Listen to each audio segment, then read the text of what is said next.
my next guest was like, hey, in the introduction to your next video, why don't you dress up like a cheerleader? And I'm like, as if. Anyway, if you like this video, don't forget to subscribe and share. And if you don't like this video, well, whatever. Here's some killer soup.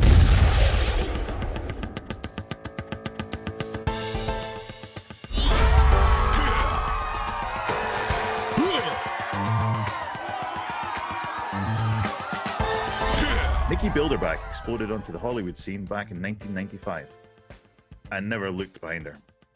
This Asian-American Texan actress seems to have the ability to win the hearts no matter who she's playing, be it a devil-tongued cheerleader or a New York police captain. Well, maybe not everybody's heart, especially not Andy Samberg's. Nicole Bilderback, good evening. Well, hello there. And how are you doing in this strange times?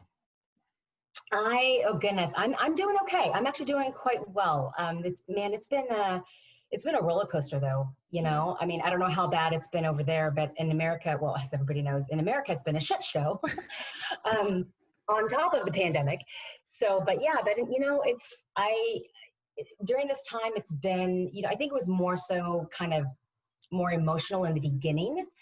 And then once I adjusted and kind of found my own groove, if you will, then I just adjusted and adapted and just went with the flow. And I have to say, knock on wood, I've been exceptionally, you know, blessed and very grateful to have, you know, I've been okay during this time. Thankfully, I haven't had like a stream of just, you know, incidences that have one after the other, which I know a lot of people have around the world. But I've been very fortunate in that a lot of career things were happening still. You know, opportunities, auditions were coming in.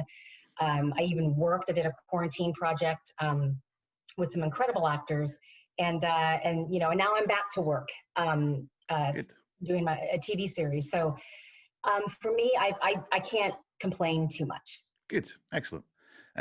You grew up in Texas to your parents, Louis and Jim. That's right. Yep. And you're a dancer.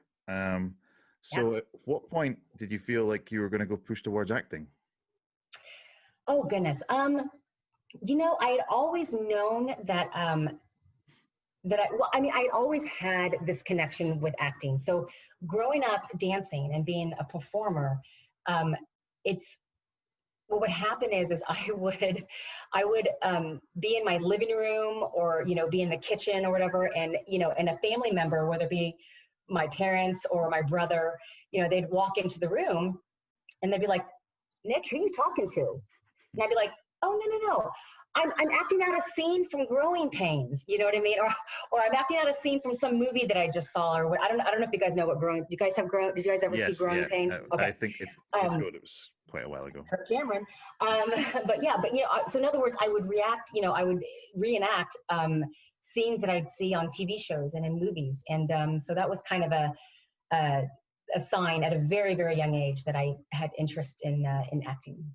And then your career started in, you know, quite a small movie in terms of, it was a Jane Austen adaptation of Emma, which was Clueless, and which your opening line, your very first line of dialogue is, okay, everyone, let's play suck and blow.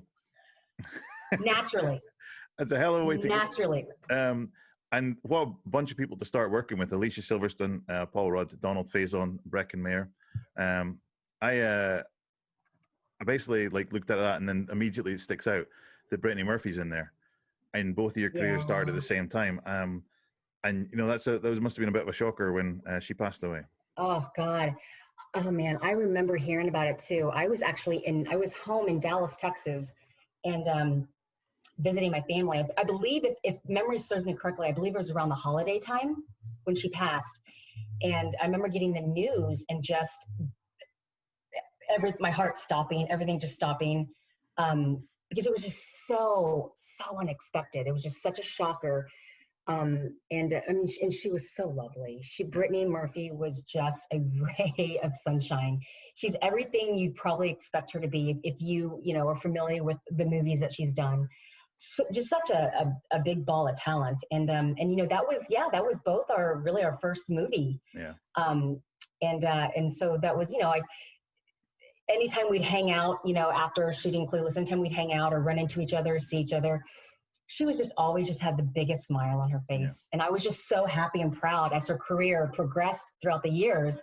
And Brittany Murphy did she did such an array of like all different types of characters and different roles. Like, talk about someone who wasn't typecasted. You know, it'd be kind of easy to be typecasted as like the character, the friend role, you know, because like in Clueless, you know, she was sort of like this outcast sidekick. And but I mean, this girl did it all. She was not pigeonholed to any one particular type of role. It must have been a hell of an experience just going straight into Clueless as well. Oh my goodness, yeah. I mean, like I said, I had only lived in LA. Gosh, I'd only lived in LA for, I don't know, maybe a year and a half. And I'd been doing, like, I had been, you know, getting like little guest stars on TV shows here and there, and I'd done commercials, but Clueless was like the first big job in my very first movie ever. And it's so funny because when reading the script for it, you know, imagine, and you've seen Clueless, yes? Yes, yeah. Okay. Imagine reading those lines, that dialogue on paper for the first time before, you know, not knowing anything. And you hear, you know, you're reading words like whatever, as if you're like, what is it? In terms of film, it was quite a trendsetter. Oh yeah. Like it was definitely not something I read and was like, oh, this is going to be a massive success. Yeah. It was just, I mean, it was very well written, and it was very well done. It's just when you're just reading the dialogue on page without the imagination, without the visuals, you know, it can feel very, you know, different, shall we say. Yeah. And so, but then when we had the table read, and then as we were shooting, I was like, oh, this is fun. Oh, okay. I got it after that. And then of course, I mean, what a huge surprise. It was #1 at the box office. I mean, it was huge. Yeah. At the end of the shoot, it's known that Paul Rudd gave a gift wrapped and gave it to everybody. Did you get a gift from Paul Rudd? Yeah. That's what I was going to ask. So I'm going to find it right now. He may have forgotten someone. So is Paul Rudd really not that nice guy after all? You see, that's it. That's what, you know, God, you know, Liam, I wish I could say that Paul Rudd is not the nicest guy in the world, but my God bless, he is the nicest guy ever. The guy who never ages. Normal, regular dude. Like, it's not for show. It's not fake. He is, and God, the man doesn't age. Like, I know that's like an ongoing joke right now, but he doesn't. He looks exactly the same. Yeah. It's like, can I just punch you in the face and just like roughing you up a little bit? But you can't, because he's so freaking nice. I watched that again just for research sake. And to be honest with you, I was looking, when I saw Paul Rudd, I was just laughing because I was like, he actually looks younger there. That's the one time he just looked a little bit younger. Yeah. You know, but it still looks the same. It still looks the same. Yeah. You can't, it's no denying that's Paul Rudd. So, like, whatever water he's drinking, I want some.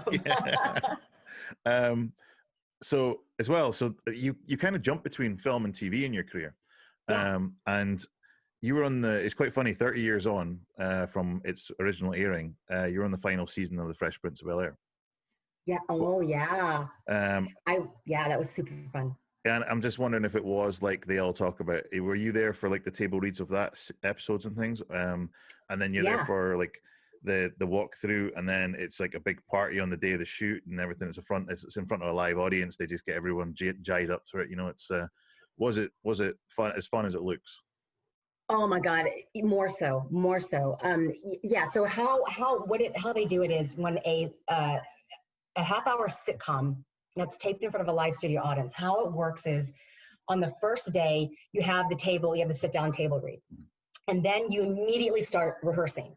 So you're on stage, you're actually on set on stage, and you immediately just start running through your lines. And it's kind of chaotic in that in the TV world, especially sitcoms with live audience sitcoms, the lines change daily. And I mean not just like once or twice daily. I mean like every time. For an actor, never get attached to your dialogue that you're reading, because it's literally going to change it probably at least 5 to 10 times by the time you tape it. And by the time tape night comes, it's going to change again right before you do the take. And so, but I mean, God, it's amazing training. But yeah, so you start that, and then with like literally, I kid you not, the next day, you have the first studio run through, and we're not off book or anything yet. Like we can have our lines with us and everything. So it's basically rehearse, rehearse, rehearse. You have a studio run through, you have a network run through. That's for their notes and everything. And then on the fourth day, if there's any scenes that need to be what they call, pre-shot, then they'll shoot those on the fourth day. And then the fifth day, you have, again, rehearsal all day. And then and then the live taping in front of a live audience is that evening. And that's the fifth day. So you're banging it out in 5 days. And it's very quick. Yeah. It's quite funny because The Freshman's Bel-Air is a massive TV show, like worldwide.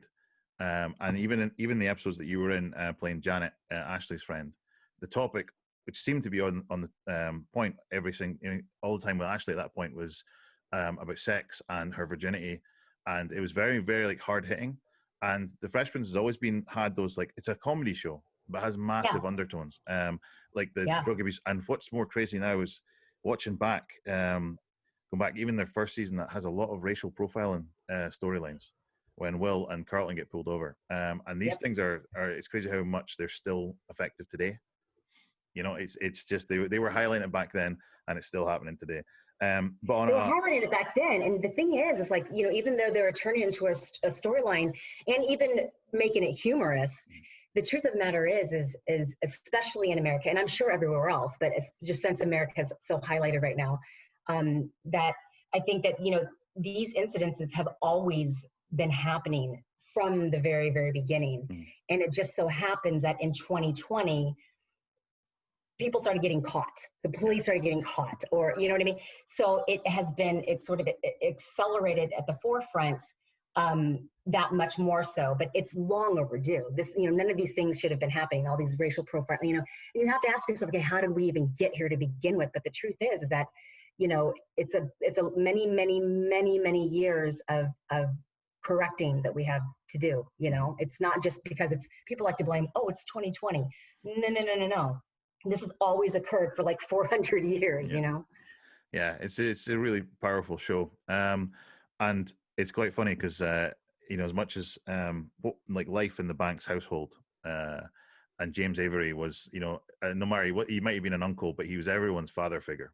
Yep. And it's he very much had a very powerful man on TV, and it feel like him not even being on TV, but also just not, him passing away, again, it's just another major loss, but it's one hell of a show, and it must be a bit sense of pride that you have for being part of it, and that was, again, that was very, very early on in my career. I was so young, and and I think I did like 4. Did I do about 4? I counted 3.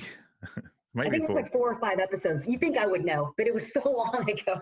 But so I mean, and I knew it was a big show back then, but I mean, to be able to stand the test of time, and I mean, everyone was looking forward to their recent reunion that they just aired, and also too, if you think about it, what's interesting is, back then it was unheard of for a Black family living in Beverly Hills. Yeah.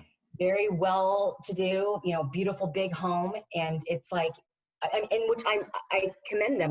My hat off to them for doing that and going against stereotypes in that way. It's like, why not? They were trying to normalize it back then. But it really is. It's one of the best shows of my mind, and I just think it's incredible that you're part of it. So, then you went on to do a bunch of massive shows in the 90s. You were on Sabrina the Teenage Witch, Seventh Heaven, the Clueless TV show, but you were playing Nicole in the Clueless TV show. Yeah, what's funny is I remember, God, and I vaguely remember this, but I remember going in and meeting with the producers of the movie, because we're having a meeting regarding the TV series. And it's funny because they wanted me to read for the role of Ty for the TV show. And I was like, okay. So I don't think it's because they were going to have me play Ty. I think they weren't really sure. I don't know why they didn't call me Summer. Yeah. I really don't. Or at least I don't remember. But heck, I don't care as long as I was on the show. Great. But yeah, I guess they just wanted to just sort of still have me be a part of the show, even though they decided not to keep certain, certain supporting characters. So, which I apprecited. So maybe they just forgot you were in the movie. Yeah, right. They just forgot Summer. Yeah. They don't know what happened to Summer, but we have the girl who played Summer. Yeah, so that's fine. You were in ER and also Buffy the Vampire Slayer. But then back to movies, you starred in a film which had no right being as good as it was in Bring It On. It's really, if you look at that film on paper, it shouldn't have worked, but it is brilliant. I'm a genuine fan of Bring It On. But playing Whitney, I was going to ask you, can you remember your instructions to Missy that had to get her into the cheerleading team? Oh, Jesus. Oh. Are you talking about the scene where I tell her to do something? Yeah. Oh, dear God. I'm going to butcher it, but I'm going to give it a whirl. Go for it. Okay. Okay. Oh, shoot. Wait, okay. Is it round off? Sorry, a front handspring. Oh, front handspring, round off, back handspring, round off. Okay. Front handspring, round off, back handspring, and then something full twisting layout. Yeah. I'll give you that. Okay, thank you. I'll take it. Front handspring, step out, round off. Back handspring, step out, round off. Back handspring, full twisting layout. Yeah. Oh, geez, I love that so much. But I'm reading it, and I'm struggling. And when you read that in that movie, did you have to do that multiple times, or was that just? Oh yeah. Yeah, because that's just I was getting tongue tied just saying it. So. And you were looking at it, reading it. We can't look at the lines. We have to memorize. So it's and you seem to have like a real genuine friendship with Claire Kramer, which you had a video I watched it as well where the 20 years when you guys were like trying to recite your drills. Speaking of, you just busted out what they made us do. Only it was worse what they made us do, because this is very recent. We just did this like a couple months ago, less than that maybe. And what they did was they set up the beginning of like the scene of, the beginning of a scene, and then they stop it, and then we had to literally say the lines for the rest of the scene. Yeah. And we're like, neither one of us have seen this movie in its entirety in years, right? So we did okay. We didn't do too bad, but we did all right. But No, it's again, like it's a great show, and the amount of people that were in it with Kirsten Dunst and Elijah Dushku, and there's so many of you in there. And it's Gabrielle Union. Yeah. It's just awesome. And then this is I'm really sorry to bring up another somewhat sad story. Well, you're just trying to be depressing. No, it's all. But you shot a movie called Bad Girls from the Valley in the year 2000. Bad Girls from Valley High, yeah. Yes. Oh, sorry. Yeah, which also was known as in other places, which I think is the name of the book, A Fate Totally Worse Than Death. Yes, it was originally called Fate Totally Worse Than Death. And then you're back with Buffy Alumni with Julie Benz, and it's Monica Keena and Aaron Paul, and then you've got massive names like Janet Leigh and Christopher Lloyd. That was and that was Janet Leigh's last movie before she passed away. See, I did not know that. Isn't that crazy? Yeah. That's she's a legend, and she was so nice, Liam. Oh my God. Awesome. Well, I was going to ask, did they live up to the sort of the name? Janet Leigh is. Okay. So really, being given the generation gap, she's an icon. Everybody knows she's an icon. And so I didn't know a whole lot more about her or her career because I was so young, and so I wasn't even born yet before I think the original Psycho was out. But like, she'd been around she's legendary. She'd been around for years, and so I had no idea what to expect when I found out that she was going to be in the movie, and she was literally like your favorite grandma to all, like just so lovely, so kind and soft and funny, and then she was just so cute and adorable. Yeah. And you look at her and you're like, you're Jamie Lee Curtis's mom. Yeah. You know what I mean? Like, it's crazy. Yeah, it's nuts. And Christopher Lloyd as well. You know, I mean, it's Doc Brown. You know, as simple as. I mean, Christopher. I mean, hello.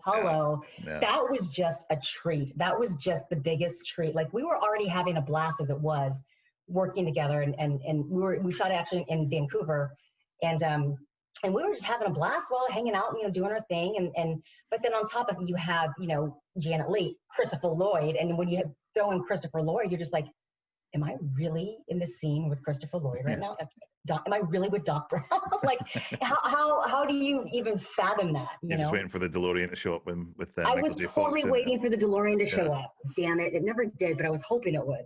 But then, you know, again, Jonathan Brandis was in it, and I used to watch Sequest DSV, so I knew who he was, and he passes away, you know, and but it's just it's unfortunately some of the horrors I think that come with Hollywood, you know, it's a very scary thing. So sad. It is. It's just very tragic, and you know, I think it's so easy for, you know, the general public, people who don't know those people, you know, regardless if you're in the public eye, if you're famous or not, you know, it's like, life has its challenges. Life is tough.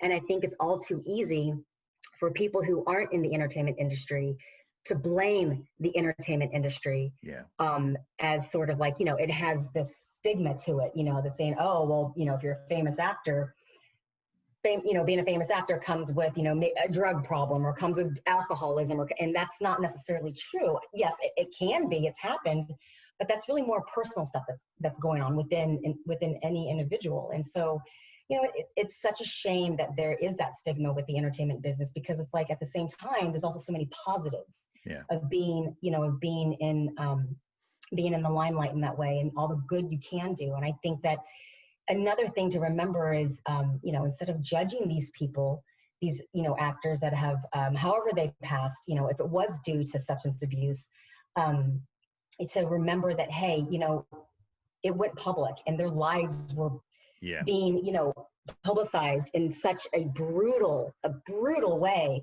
Then they have to deal with that on top of already their personal issues that they're dealing with. And it's like, let's remember some compassion, and that they're humans too. Like, you know, actors are no less human than anyone else. And it's, you know, you want to pray and hope that they get a hold of their lives. And if they don't, God forbid, they find peace wherever it is they, you know. But yeah, it's really sad. I think you're right. Jonathan was a sweetheart. I'd known him for years prior to the movie too. Sweetheart. No, it's like I said, I watched Sequest when I was a kid, and you know, I knew he was also in the TV movie. The TV movie. So it's just, you know, I just knew him from those things. So but you know, the film that you made sounded like almost like a strange Twilight Zone movie. I read the synopsis and everything else, and how you end up eating chocolate and getting old, and like, and then the devil and all. It's just all these weird things. It sounded like it was very over the top. It was intended to be you know, a satire and kind of over the top. But it was, doggone it, it was fun. But that special effects makeup, when we turned, I probably looked 120, which is obviously unrealistic.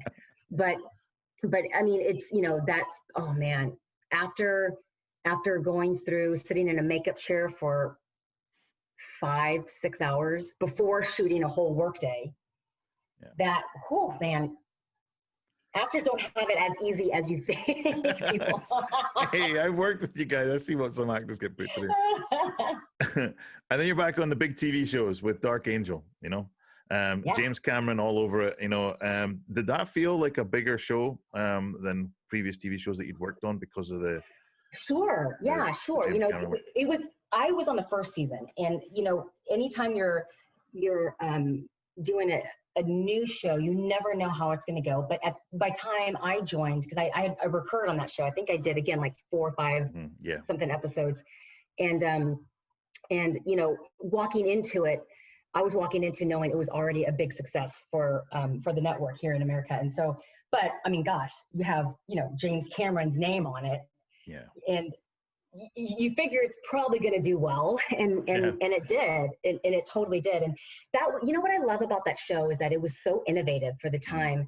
It was, because it's very much, you know, it was set in the future, and all the, you know, the idea of genetically engineered humans is fascinating, you know. And so whether or not people think it may have been a little ahead of its time back then or not, you know, I don't know why it didn't last longer. But it was definitely I mean, what a mind-boggling and innovative way to you know, sort of idealize possibilities for the future. Like, Yeah. I thought it was just crazy good, and it was super fun. I think it kind of got hit with the same stick as the likes of Firefly, whereas Mm. sci-fi people kind of wanted it to be based with Right. a more grounding of reality, you know, where they were still on this planet. I know that Dark Angel was based on Earth, but it was like quite a far away future. Yeah. Yeah, whereas people want it to be a bit more closer to home, you know, with maybe like more like X-Files. And I think, Yeah. I totally think you nailed it on the head. I think, like I said, and that's what I mean by being sort of ahead of its time back then. Like now, it'd probably be something people would totally embrace in a different way. But Probably you know, back then, probably as well I the think addition it's of with the way that we can do special effects on TV now, right, as well. You know, oh it's yeah, closer to that. So, and then of course you were in Dawson's Creek for a few years. I'm dying laughing because I would never suspect you would even know my resume. B, the fact that the ones that you're getting so uber excited about are the ones that I would never in a million years expect from you. For this world to be over, or life. Yeah, we all know Dawson's Creek. It's you play Heather Tracy, but the weird thing is you're in 5 episodes, but you're over like 3 seasons. 2, I think. Okay, well, I just reading the years that you were on it. You know, it's. Yeah, correct. Yeah. So I think so. I guest starred. I believe it was a season before the final season, and I guest starred on it, and then they brought me back to recur in the. It was the final season, I think, right? Okay. The last 5 seasons or 5 or 6 seasons, something like that. No idea. It's, I lost interest when they left the area they lived in. So they brought me back for the final season as you know, I was a big when Dawson moves to Hollywood. Yeah. And I was, you know, this big Hollywood producer, and I was his boss actually. And oh my God, it's so funny, Liam. Only recently did friends actually send me scenes, and they actually posted them and tagged me on like Instagram and stuff. These are scenes that I had not seen since Dawson's Creek originally aired. You know, scenes I'd forgotten about. And so when I'm watching this, I'm literally on the floor gasping for air going, oh my gosh, I forgot how sort of kind of ruthless my character was. Well, I mean, that kind of leads me on to my question. Were you Team Dawson or Team Pacey? Now, this could define the rest of your career, remember? That's it, right? That's how passionate the Dawson's Creek fans are. No, oh my God, they're crazy. It's almost like Buffy fans, like Buffy the Vampire Slayer fans. There's a whole cult of them. Like, it's crazy. But like Dawson's, I have close friends of mine that didn't know prior, before we became super close, that I was on the show. And then once the second they found out I was on the show, they literally freaked the hell out to the point where I was almost scared. Like Dawson's Creek fans are, it's another cult. Like it's a whole nother world. Yeah, you'll just say that they're excitable. Or passionate. Very much so. Yeah. And then in 2014, you made the movie Mercenaries, which I was actually so sharp on getting onto this call because I was sitting downstairs watching it. So, that was a hell of a ride. And again, that's another one that was supposed to be over the top as well. Obviously. Yeah, no, absolutely. I actually was laughing along with this. You play Mei-Lin Fong, a pilot and explosive expert in a team of kick-ass women sent to rescue the president's daughter. You are expendable. What can I say, Liam? I spoke to Damien Puckler, and he had made a couple of films for the Asylum Studio. He did, really? Oh, cool. Yeah, he did 30,000 Leagues Under the Sea and Journey to the Center of the Earth. Oh, nice. That's nice. Bang on the same time that Journey to the Center of the Earth came out with the big movie, that big. Yeah. Brendan Fraser. That's the Brendan name. Fraser. Yep. Yeah. And he kind of explained, I wonder if it's the same for you. The speed that the film was shot was almost like you would do a take, and if you were like, oh, can I do that once more? They're like, no, we got it, move on. Was it similar for yourself? Yeah, yes and no. I mean, for that, God, I will have to say I am actually quite proud of that film. You know, because Asylum, they're known to kind of bang out. They're like a movie making machine. They're known to kind of bang out their films pretty quickly. Yeah. And I will say this. I think that when Mercenaries, like we were actually one of the more respected and reputable films that they had done up to that point. And you know, we had Zoe Bell, you know, who's a worldwide famous, you know, stunt woman, and now just a predominantly, you know, famous actress, and Vivica A. Fox and Kristanna Loken.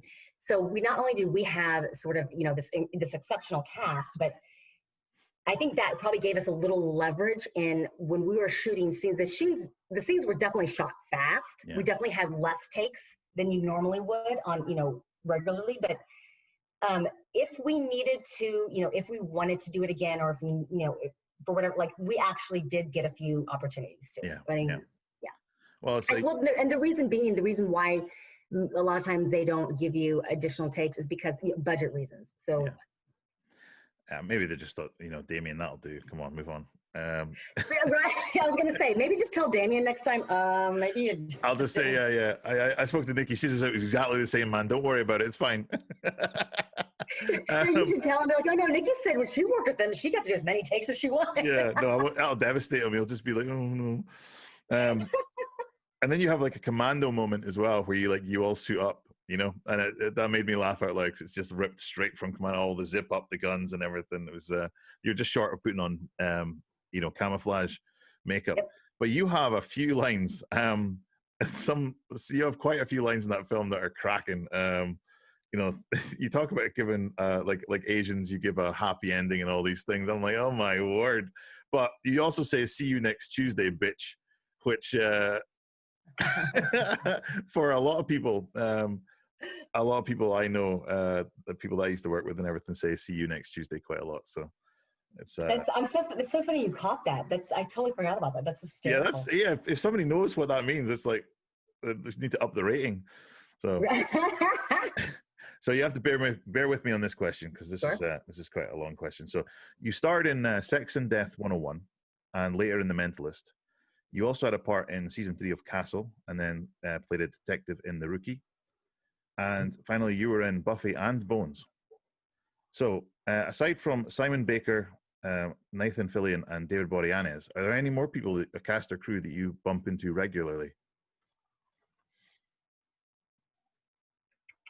You mean just anyone? Like you said, aside from because you're like, you know, you're in these shows, you're in these movies and shows where you have the same people in them.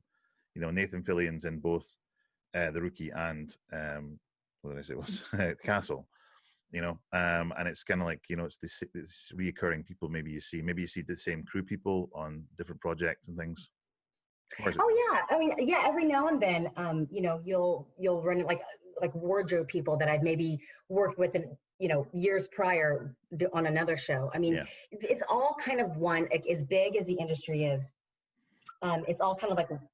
It's like kind of it's a big world, but it's a small world, and it's, you know, we're all kind of one big extended family, and there's definitely a lot of, you know, intertwining that happens, you know. So it's not even, you know, it's funny though, because when you work on, there were, you know, some years in between certain shows where, you know, working with, I mean, it's not like, you know, like for example, when I did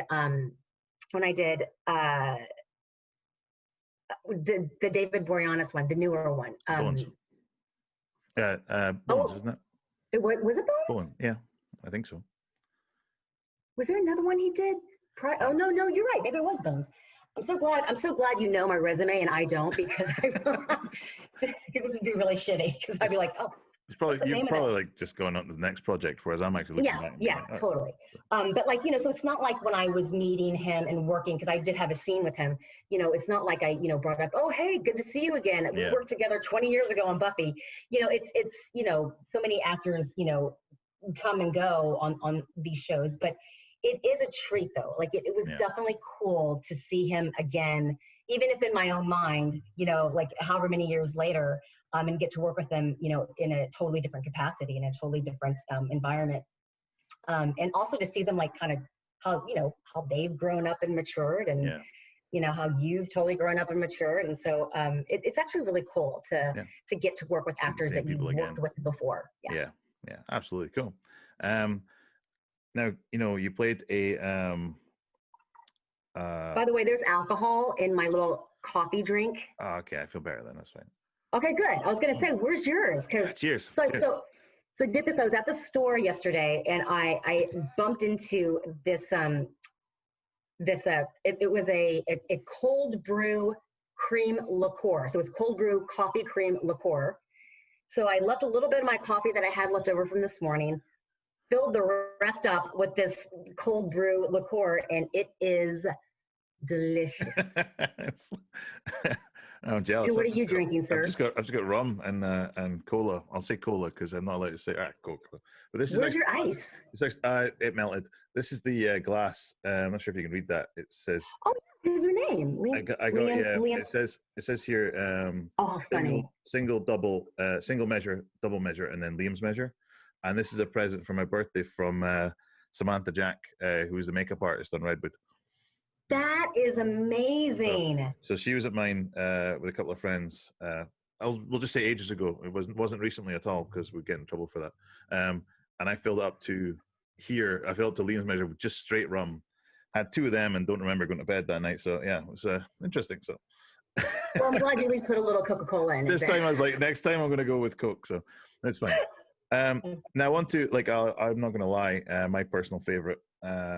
You played a detective on The Rookie, but then you played a captain in Brooklyn Nine-Nine, and quite an important one. So, you know, in a show where Andy Samberg started off as overshadowing everybody with his characteristics and things, it kind of reminded me a lot of The Fresh Prince, because, you know, Peralta is the same as Will. Boyle is definitely the same as Carlton, and you know, Captain Holt is Uncle Phil, just far more so. But you really split the fan. Actually, I wouldn't say you split the fans. You got the fan support on your side with Captain Kim. There is such a following for bringing you back. Huge, Liam. I was not expecting that either. Like, I'll let you finish before I speak I was just gonna say, you know, that must have felt amazing. That was all. It was just. Oh my God. Okay, so. You have to understand, before doing the show, walking into this very well-oiled machine, right? The show has been on, you know, at that point, it had already been on for 6 seasons. They were just having they had a new network switch. It was now on NBC, and it was going into it. I was just like, wait a minute, nobody wants a new captain like this, you know, Captain Holt, like. The fans are going to hate me. But because I think the creators of the show, because what they did was so smart. Instead of making me, you know, a character that could have potentially caused some uproar or, you know, some controversy, instead they made her so likable that you couldn't help but to want to see her again. You couldn't help but to want to root for her, you know, and I never in a million years did I ever think that I would have gotten as much fan support as I did and still continue to get. I literally get hundreds of private messages on Instagram from the fans, you know, or they'll tag me in all their posts and their stories, and they're like, bring Captain Kim back. And it is beside me. I'm just like, wow. Yeah, it meant so much. It's a small hashtag, but it's out there of bring back Captain Kim. And I'm gonna help try and push that again, because even it's on Twitter, it's on YouTube, it's on Instagram, it's everywhere, and it's really funny as well because the only other comment that's ever there is I heard she's a pill popper, and then other people reply pop pop pop pop pop because that's what Peralta and Holt were always doing, and and it's such a nice thing as well. I think just previous to that or prior to that on the show, they had the character of the Vulture, who treated them like crap. And I think that's where it came from, is almost like if the Vulture didn't have his input, it might not have allowed your character to be as nice as she was. They would have probably just put you into that role and just said, right, you're going to, you know, come down on them like a ton of bricks. And I think that because your character was so nice, and when they act like, they act really horrible towards Captain Kim, and everyone, and then when you realize how nice she is, and then she's inspired by Captain Holt, and that's why she wanted the Brooklyn Nine-Nine role, and that is a massive part of the story where I think everyone was he was my hero, and everyone is on your side, and then everyone just started crying, and then I won them all over. And I think she rescued a dog. She rescued a pit bull from being killed. Exactly. How can you not like Captain Kim? Everything about Captain Kim. So I really think they are going ahead, and I think that they need to just push it.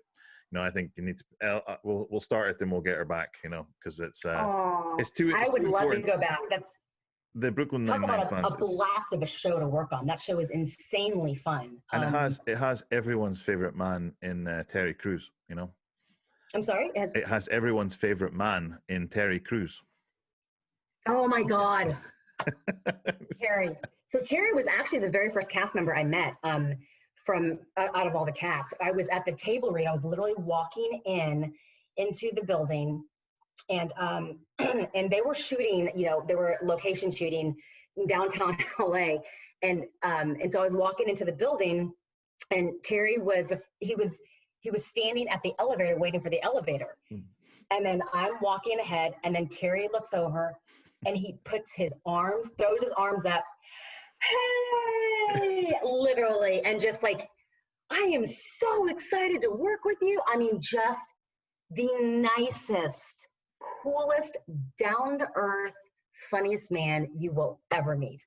And probably one of his arms is like the size of your waist, I literally disappeared. When he hugged me, you could not see me at all. Like my whole body's the size of his right arm, literally. But people ask quite a lot, where did Captain Kim go? And I know where Captain Kim went. Captain Kim went to Scotland. So Captain Kim said, "Fuck this! I'm going to Scotland." And how did you end up in Scotland, if you don't mind me asking? So, a very close dear friend of mine, for probably more than 25 years, and wonderful actress Danielle Harris. Her and I, like I said, we've been friends for over 25 years, since we were kids, really. And she was doing the movie Redwood Massacre. Yeah, Redwood Massacre Annihilation. I always want to say Red Rum, but that's a different movie. And so she was going over there to be the star of the film, and then she was like, "Well, wait a minute." Because her baby got 8 months at the time, 8 months old at the time, and she didn't want to leave him here with So anyway, so she thought it would be fun. She's like, you know what? Why don't I see if Nikki wants to go, and then she can help me with the baby, but then we can both go to a country that neither one of us have ever been to before. And I was like, why not? Yeah. And so I got to go with her and take care of her little Jagger, her little son, and visit sets and hang out. And that's how I met Damien and Gary, God, how much do we love Gary Casper.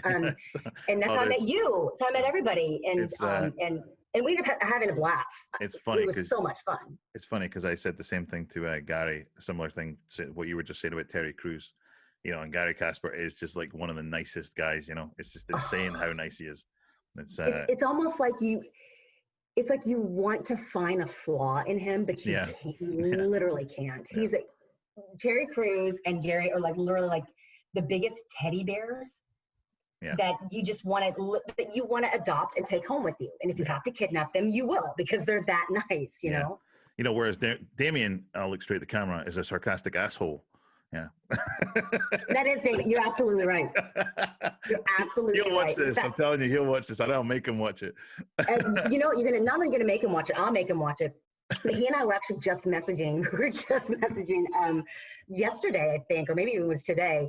I'm not gonna tell you what we're messaging about because I don't want to be too political. However, I've seen your Instagram feed. I can guess. He's another. I mean, Damien, come on. Damien's a sweetheart. He's one that might look intimidating, Mr. Stuntman, tough guy, big muscles. And you're just like, I can kill you with my eyes, can't I? I can just give you a look and you'll just collapse, won't you? All three of them are like they're just the softest, nicest guys. Yeah, it's just a shame. Damien would probably be a nicer guy if he wasn't. If he was a bit more attractive, it would be probably. He'd be a nicer guy. It's a It's shame. a shame. He just doesn't have those looks. So It's anyway, moving back to Scotland.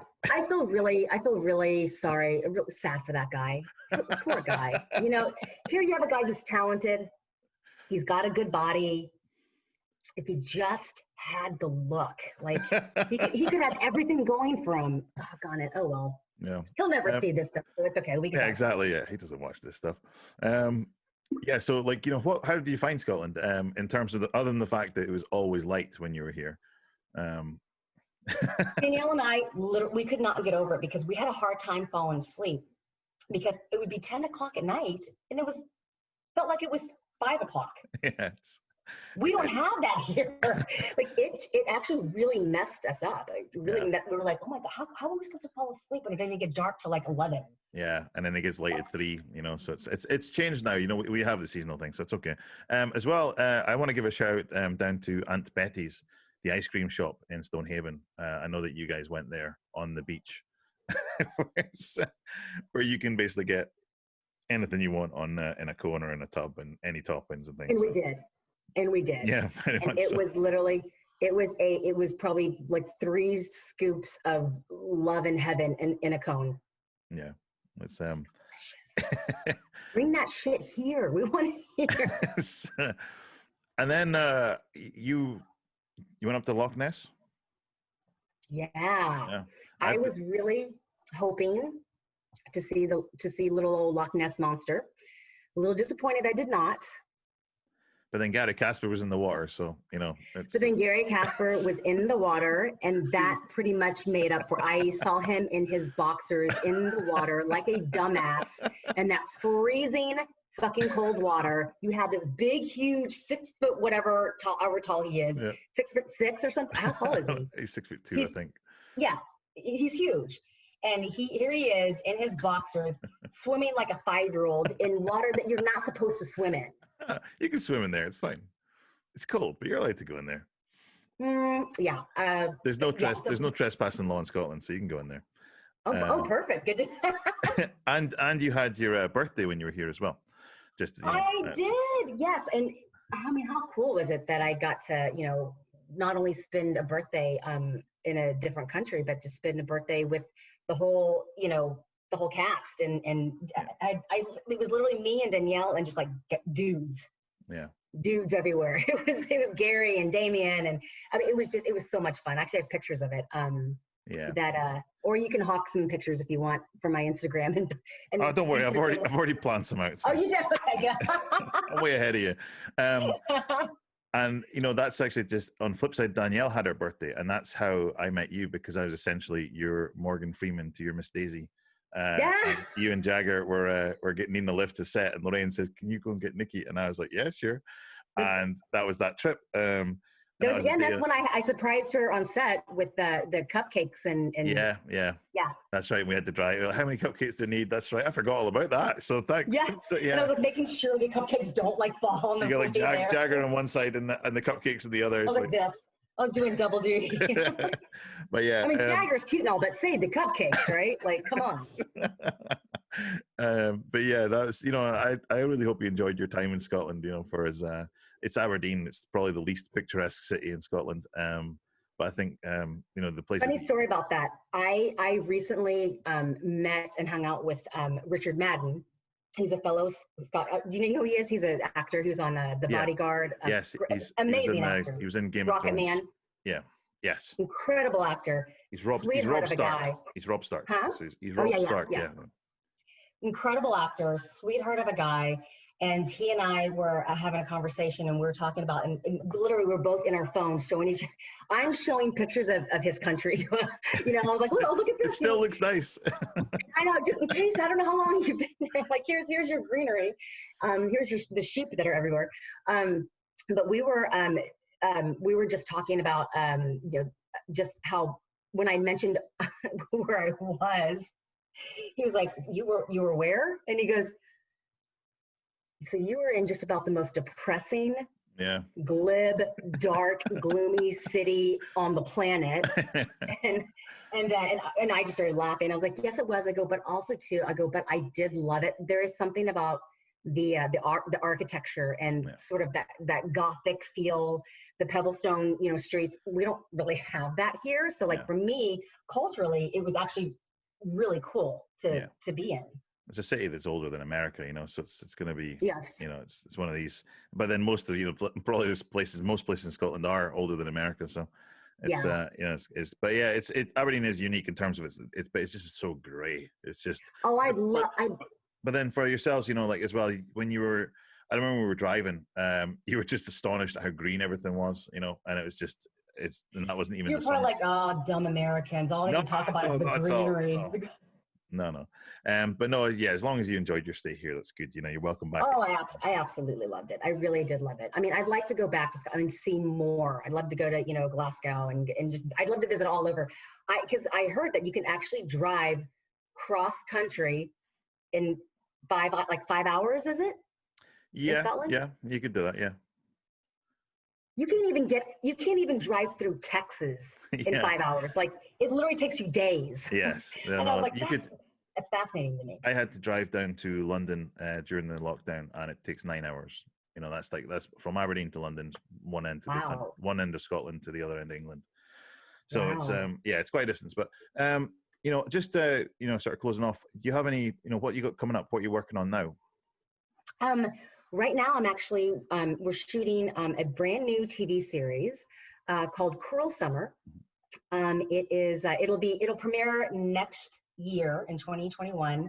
I believe sometime in the summer. I think they want to match the title, with summer. It's a mystery drama, kind of got some thriller in there, but it's basically one of those shows that you'll watch that you want to try to put the pieces of the puzzle together, and you're trying to figure out, who did it or who's lying, who's not lying. So, I love mysteries. I love trying to figure stuff out or figure out if somebody's guilty or not. And so, it's such an incredible show with great. Jessica Biel is one of our executive producers.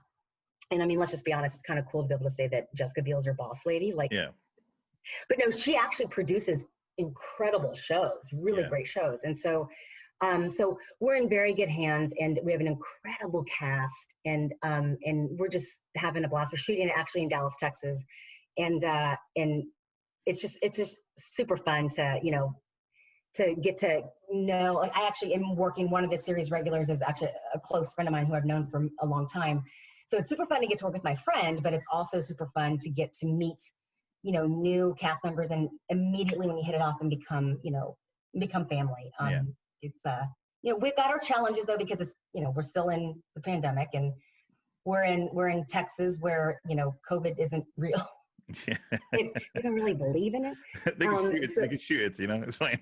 It's a little challenging versus I live in Los Angeles, so and even though I'm originally from Dallas, Texas, it's night and day.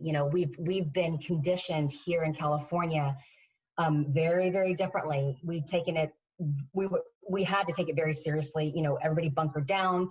We have not gathered. Me and my friends, everyone's just been minding their P's and Q's. And in Dallas, it's like, what's shut down? Nothing's shut down. Like everybody's just. And we go there and we're like, oh. Driving by going, oh my God, they're so naughty. Like it's amazing the difference. Yeah, absolutely. But no, it's crazy as well, but it might change in the future, but we'll just have to wait and see. Well, let's hope it changes. Yeah. So we'll just have to hope wait. We get out of this. Yeah. But I'm grateful to be working. At least I'm still working. Yeah, that's what I was going to say. At least you're back, working. Yeah, so it's totally. If you have to go to Texas, it's fine because you're going back home. So I get to be with my family. Exactly. So, but but thank you for this. Thank you for letting me speak to you. And that it's been a lot of fun. It's been so much fun. I can't wait to see you edit and see what you do and how you. Well, are you going to destroy me? No, I'll destroy Damien. I'll destroy Damien. It's fine. Don't worry. I was going to say destroy Damien. Yeah, you destroy Damien, but you don't need to. Okay, perfect. Gary, Terry Crews, no problem. Damien destroyed. I'm going to put a picture up here, and that's fine. It's just No problem. You should actually put a picture of Damien at some point in this interview. Oh, there'll be as like plenty. a joke. There will be plenty. Don't worry. Okay, good.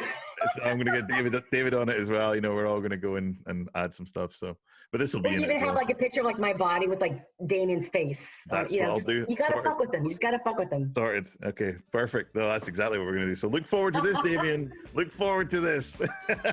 But no, Nikki Bilderback, thank you so much for your time. Thank you so much. It's all my pleasure. I had a lot of fun. Let's do it again. Hey, we will. Okay, you take care. You too. Bye-bye.